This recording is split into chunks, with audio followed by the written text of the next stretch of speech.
visant à donner du travail aux jeunes. Dans l'un de ses chapitres, Sowell évoque l'épisode du contrat première embauche mis en place par le gouvernement Villepin en 2006. Alors que le chômage des 18-25 ans atteignait des records, 22% à cette époque, le gouvernement a tenté de s'attaquer au contrat de travail rigide à la française, qui fait que les employeurs ont peur d'embaucher des jeunes sans expérience, car il est compliqué, dans la législation française, de licencier si les choses tournent mal.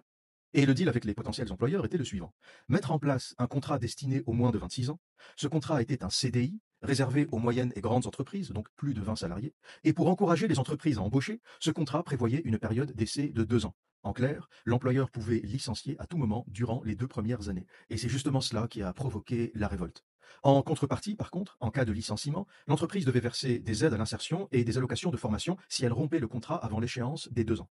Cette mesure proposée par le gouvernement de Villepin avait suscité à l'époque un immense tollé. Des manifestations d'étudiants, de syndicats, des débats interminables sur les plateaux télé. Résultat, cette mesure n'a jamais été mise en place et le chômage des jeunes est aujourd'hui aussi élevé qu'il l'était à l'époque, environ 20%.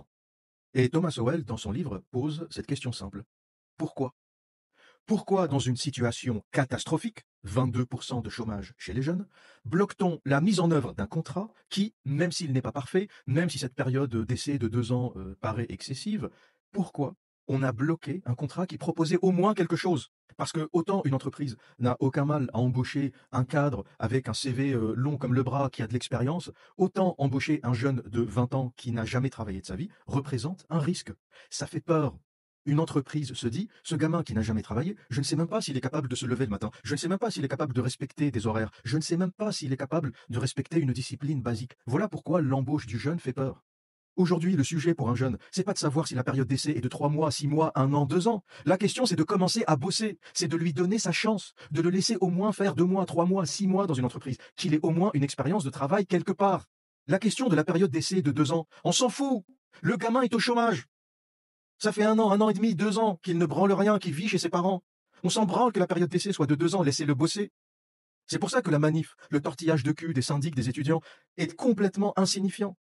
La pleurniche au sujet de la période d'essai. Ah, mais la période d'essai de 2 ans, c'est inacceptable, c'est de l'esclavage. Le gamin ne bosse pas. Il a 25 ans, il vit encore chez ses parents. Laisse-le tenter sa chance. Qu'est-ce qui te dérange? Même si la période d'essai est de 10 ans, qu'est-ce qui te fait chier? C'est pour mettre le pied à l'étrier. On sait que le gamin ne va pas passer toute sa vie dans cette entreprise. On s'en branle que la période d'essai soit d'1 an, de 2 ans.